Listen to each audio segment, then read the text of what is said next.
bem? Seja bem-vindo, seja bem-vinda ao FutuCast, onde a gente aposta no conhecimento e fala sobre as novidades, tendências aqui do mundo e sobre quais são as tendências, o que vai acontecer no futuro e o que está sendo feito para proteger o apostador, por exemplo.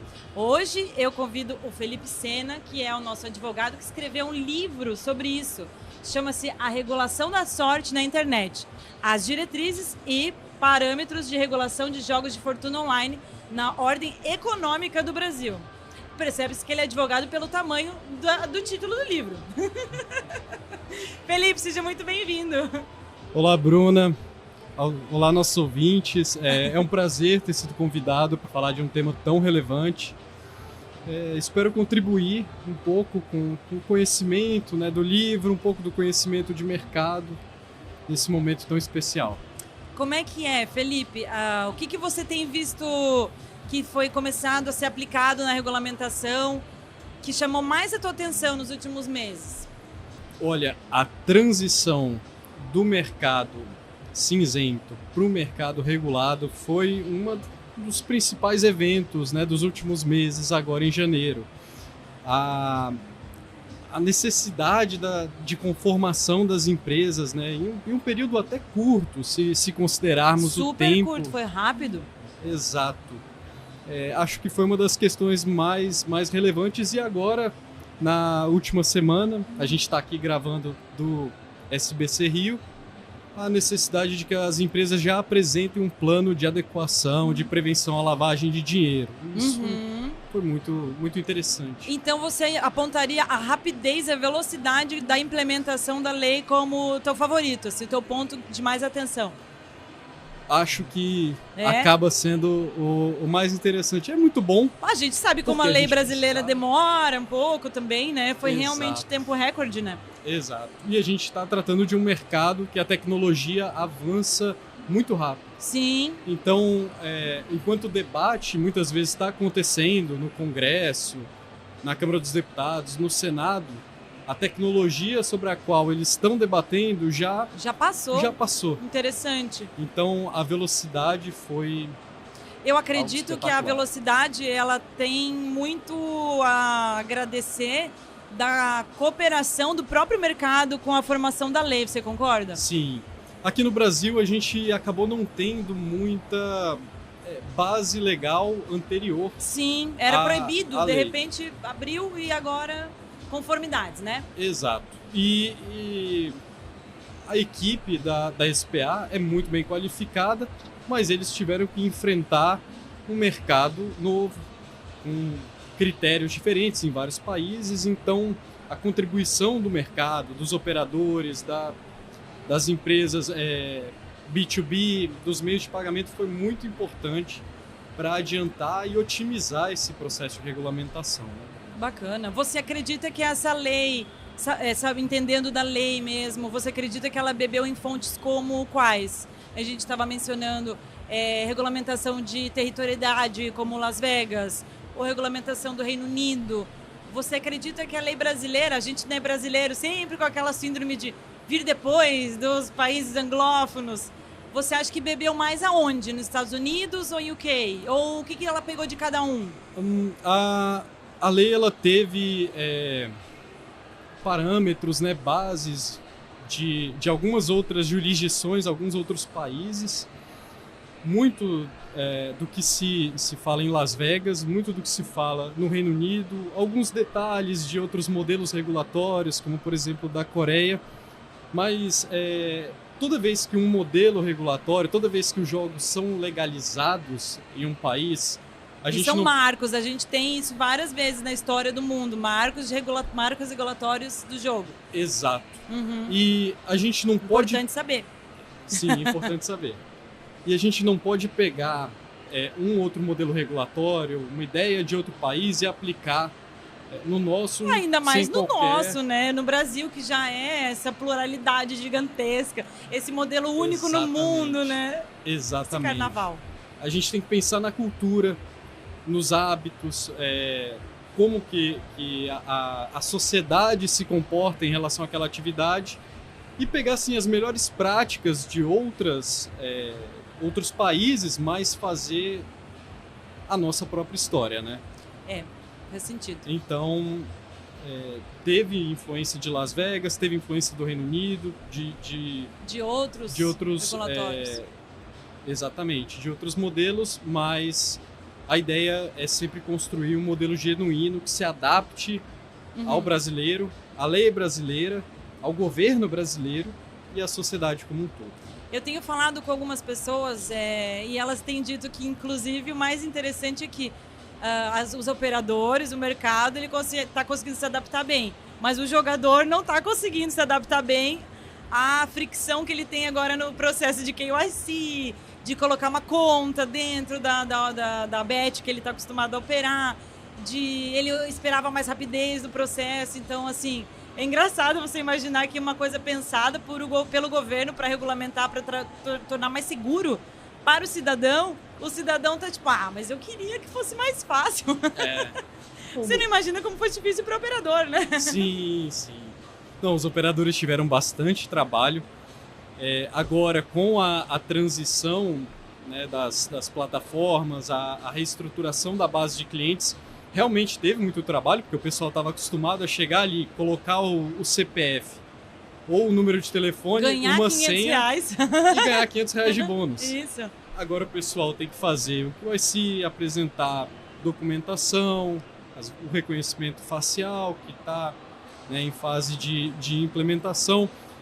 Isso acaba gerando uma surpresa ao apostador, mas eu acredito que os apostadores eles estão entendendo a importância desse processo e principalmente aceitando que isso vai trazer mais segurança a eles e também aos operadores. Sim. Porque a gente sabe que os operadores que buscaram a autorização, eles estão prezando pelo cumprimento à lei e eles sabem a importância de ter uma boa relação com a base de clientes. Sim. E fazer bonito frente ao Ministério, governo, à Secretaria das Apostas e tudo. Exato. E polêmica, questão de legislação estadual, como fica nesse momento? Olha, essa, Bruna, é uma questão bem polêmica. Tem exemplos bons, exemplos ruins que você tem visto? Ultimamente a gente vem acompanhando o debate, né, a discussão entre a Loteria do Estado do Rio de Janeiro e o governo federal em relação à territorialidade da operação da Loteria do Rio de Janeiro, mas esse é um tema que é bem complicado, tem pano para manga. Você, como advogado, acredita que existe espaço para uma legislação estadual onde já existe uma federal? Eu acredito que a situação ela tem que ser vista caso a caso. Realmente, o governo federal vem fazendo um trabalho espetacular com a regulação e a regulamentação das apostas de cota fixa. E a Loterj também veio fazendo um trabalho excelente na integração de alguns players no mercado, né, na transição do mercado regulado. Porque o sarrafo do governo federal acabou sendo muito alto. Muito alto. E a gente sabe que muita gente ficou de fora por causa desse sarrafo. Então, a criação de uma escada para chegar do início até esse sarrafo foi uma missão que a Loterj acabou realizando. Para alguns foi muito boa, para outros não foi. Diferente da Lotopar, que fez um sistema fechado. Exato. Que aí é mais coeso, digamos assim. Ele não tem um enfrentamento direto dessa lei federal. Tanto é que eles não estão no debate na ao treta. lado da... Ele fala no debate, eu falo na treta. Eles não estão na treta entre o governo federal e a Loterj. Eles estão Você pro quer lado saber do mais sobre a governo federal. treta governo federal Loterj? Comenta aqui embaixo, que a gente vai tentar trazer o Rasenclever. Eu conheço o Rasenclever, Diga um mais. excelente profissional, uma pessoa muito compromissada, muito comprometida com o jogo legal. Eu acho que seria uma entrevista excelente. Vamos falar com Rasenclever. Exato. Legal. Felipe, me conta uma coisa. Você escrevendo um livro que vai ser referência, né? Que já se tornou referência. Qual foi a tua maior lição que você aprendeu ao escrever, ao fazer esse processo? Olha, Bruna, a maior lição é que para entrar num mestrado tem que estar com sangue no olho. Brincadeiras à parte, o livro, ele é a minha dissertação de mestrado, que eu adaptei para ser um livro. Bacana. Instruir assim, a construção da regulamentação e da regulação no setor. E dentre as principais lições, né, que eu posso tirar desse estudo, é que a gente tem que pensar a regulamentação e principalmente a regulação dos jogos. Muito se fala sobre arrecadação, o governo quer arrecadar, quer aumentar as fontes, mas o principal é a proteção ao consumidor, né, e a promoção do jogo responsável. Certamente, e você tirar todo esse ranço que existe perante o jogo, entendendo que é um mercado, é uma realidade. Exato. E entender que a regulação, ela veio para o bem. O jogo já é amplamente difundido na internet. O debate sobre legalizar ou não legalizar as dicas jogo já é old ultrapassado. school. A ideia agora é pensar como que a gente vai regular esse mercado para garantir que seja sustentável às empresas, que seja seguro aos apostadores e que seja interessante ao governo. Então, assim, a gente viu que essa lei pegou, né? Quando a gente começou, a gente tinha dúvidas, assim, tipo, cara, vamos entrar nesse lugar?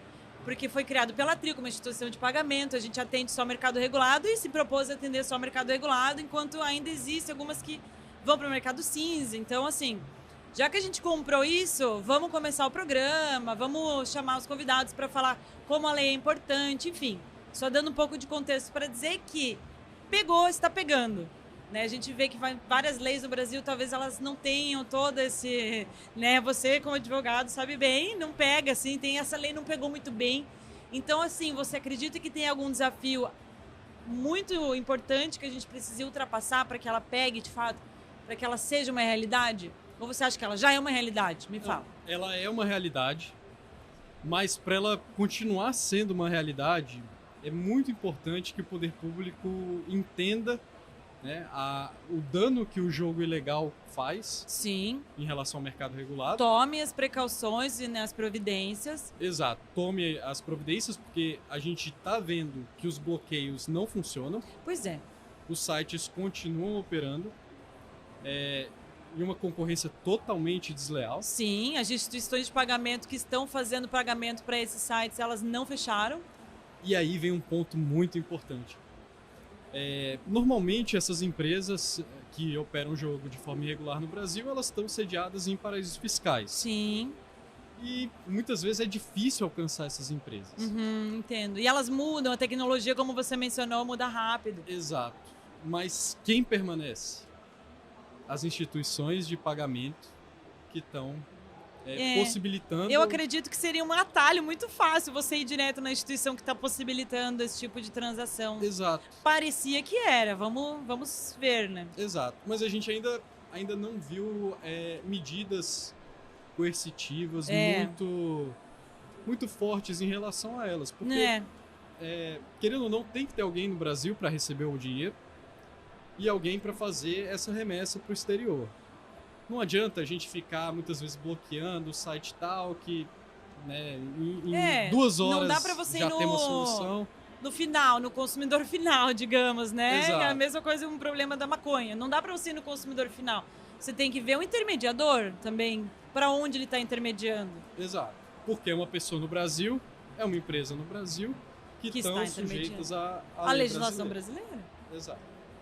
Então, assim, tem que combater o jogo ilegal por diversas formas e, principalmente, tem que proteger o mercado regulado. Não adianta a gente ficar... Por exemplo, tem debate no STF se a lei de bets, né? Eu vou chamar aqui de lei de bets. Lei de bets, aham. Se a lei de bets é constitucional ou não é. Tem debate na Câmara, tem debate em vários lugares, mas o pessoal não está entendendo que esses debates eles só vão atacar quem está querendo cumprir a lei. Quem está fazendo tudo de forma correta. Você proíbe, de hoje para amanhã revogaram a 14790, a 13756, que são as leis. E aí? O que vai acontecer? Os operadores que investiram muito no Brasil vão perder tudo. Meu Deus. E o mercado mercado aí Ilegal vai tomar conta. Qual que é o E o benefício? paraíso fiscal volta a estaca zero. Porque Exato. o Brasil foi terra de ninguém durante um bom tempo, quando as bets entraram e não tinha legislação. Exatamente. E qualquer um abrir uma plataforma Sim. com 10 mil, 15 mil reais, você tinha uma white label, colocava a sua marca e operava. É isso que a gente tem que combater mesmo, com informação, mostrando que é um mercado sério e que isso não está mais suscetível de acontecer, né? Exato. E se a gente for observar, foi isso que aconteceu em Las Vegas lá nos anos de 1950. Conta mais. O mercado de cassinos, ele era tomado pelo crime organizado. Ah, E por mais que os cassinos movimentassem dinheiro em Las Vegas, que é uma cidade no meio do deserto, super. o governo federal começou a ficar incomodado, né, com essa dominância do crime organizado Claro. nos cassinos. Mas era uma atividade já importante para a cidade, então eles fizeram uma limpeza, basicamente, no setor. Eles colocaram regras rígidas, passaram a regular o setor, a controlar os jogos, garantir que os jogos fossem honestos, seguros, né, que o resultado não fosse Comprado ou manipulado. E por mais que algumas pessoas achassem que isso não daria certo, deu muito certo. Hoje em dia, Las Vegas acaba proporcionou sendo... o caminho para Las Vegas florescer. Exato. Né? Hoje em dia é o polo ocidental Sim. dos jogos, né? Quando você pensa em cassino, o primeiro lugar que vem à cabeça no ocidente... E a gente tá com uma Las chance Vegas. de ouro, né? Porque até os grandes de Las Vegas, como a BetMGM, estão agora entrando no mercado brasileiro por ele ser regulado. Sim. Se ele não fosse regulado, não entraria. Tanto que existem outros mercados não regulados onde eles não atuam. Sim. Ou seja, você não vai entrar onde não existe governança, onde não existe responsabilidade compartilhada. Se você tem uma marca com ações abertas na bolsa, né? Então a gente está falando de um lugar onde a gente não pode deixar perder esse status que a gente está ganhando aqui com a legislação, né? Com a regulação, tá certo? Exatamente. E a gente ainda tem uma fase 2 agora, que é a legalização, regulamentação e Land-based. regulação dos land-based cassinos. Que assim, eu acredito... Land-based, para você que não sabe, são os cassinos de máquina, onde você vai no cassino e faz sua aposta, ele não é online. Para convencer aquela pessoa que não gosta de jogo, são os resorts, né? Os complexos integrados de lazer que vão ter cassinos Caça-níquel. dentro... Exatamente. Pode ser Dentro só do caça-níquel, não precisa ter uma mesa de blackjack, né? Pode ser apenas máquina ou apenas roleta. Exato. Isso que tá para ser votado no Senado para regulamentação. E isso, assim, traz benefícios incríveis Emprego, para o país. Emprego, entretenimento, geração de renda, desenvolvimento de lugar, de região que não tem alternativa econômica. Sim. Porque quando se fala no land-based cassino, não é instalar um cassino É só, você pega Las Vegas de exemplo. na Faria Lima. Isso! É você ir a uma cidade que não tem alternativa econômica, que precisa de um impulso, instalar um cassino lá, onde as pessoas vão viajar até aquele lugar para se hospedar e jogar. Eu acredito que as loterias estaduais entram muito nesse lugar também, né? Para elas pleitearem, terem esses lugares de cassinos físicos. Sim, sim. Isso é uma questão importante que vem também com a votação, né, do projeto de lei que trata dos cassinos físicos, que é o longevo 44291. Lá de... Mais velho quando do que que eu. É De o que 91. foi revogado pelo Geisel? Não. Geisel, não, Esse- pelo... Esse foi em 46, Esse. pelo Gaspar Dutra. Gaspar Dutra, esse. O Esse qua- não é tão longevo. Não, o projeto de lei 44291, que vai regulamentar os cassinos, os land-based cassinos, ele é de 1991. Ele tem aí, 34 Na época do bingo, anos. por aí. É engraçado porque eu trabalho com entretenimento ao vivo na minha carreira. Ao longo da minha carreira, eu trabalhei muito com entretenimento ao vivo. Shows, festivais. E depois da pandemia, a geração que veio depois, ela não pegou isso de entretenimento ao vivo tanto quanto a geração anterior. Então foi ficando mais online. E agora, engraçado, está trabalhando com entretenimento que está saindo do online para ser ao vivo, com o meio dos cassinos. Estava falando com um colega como é engraçado estar nesse lugar. A gente vê novamente lugares florescendo o entretenimento ao vivo. Porque um cassino gera show, gera restaurante, bar, entretenimento ao vivo, relação entre as pessoas também, né? Delas irem lá para jogar 21, para jogar pôquer. É muito interessante. Os clubes de pôquer já são uma realidade, né? Sim. E Bruna, nisso eu concordo totalmente e tenho inclusive um exemplo muito legal. Eu fui ao cassino de Buenos Aires há algum tempo, há mais ou menos um ano, e eu estava saindo de lá sábado à noite, depois de visitar o lugar, andar, jogar um pouquinho, e estava chegando uma senhorinha no táxi. Isso, sábado, 11 horas da noite, eu perguntei pro que mais ela estaria fazendo? Pro manobrista. Mas por que ela vem essa hora? O que ela tá fazendo aqui? Aí ele me explicou. Muitas vezes os idosos, eles não têm com quem ficar. Não. A família não tem tá entretenimento algum. Nem aí. Não querem ir no clube, no Sesc, sei lá, essas coisas que existem, né? Exato. E eles vão ao cassino, que é 24 horas, 7 dias por semana, funciona no Natal, funciona no Ano Novo, que lá eles têm apoio, estão sempre sendo vigiados, ou seja, se ele passar mal, se ela passar mal... Verdade, em casa não tem. Não tem. E muitas vezes até a equipe ali do cassino, os outros jogadores, se tornam a família por consideração. Então, aí, para jogar uma prévia, que vem no futuro, na pesquisa que eu faço, a função social. Você vai querer fazer um doutorado, Felipe? Isso aí fica para os próximos capítulos. Achei que já estava com a temática engatilhada. Não, mas continue, por favor. É muito interessante ver essa questão, né, que a gente chama no direito de função social, como, embora critiquem muito o cassino, como ele pode ser importante e relevante para certos grupos, certas pessoas. Assim, eles estavam me contando que muitas vezes os idosos vão passar o Natal lá, no cassino, porque eles oferecem ceia, eles têm a companhia e a família. Já tem os colegas, amigos ali, o pessoal que atende, né? Exato. Então, assim, achei fofo. O impacto positivo na vida de certas pessoas é incrível também. Eu tô vendo os temas de doutorado aí, gente, não sei vocês. Olha, mas... Muito bom. Muito bom. É excelente. Então, quando a gente pensa em cassino físico, né? Um complexo integrado de lazer, a gente tem que pensar nos pontos positivos, e são muitos. Muitas vezes a gente é contaminado por aquela visão histórica de que os cassinos são dominados pelo crime, onde acontecem problemas, mas não.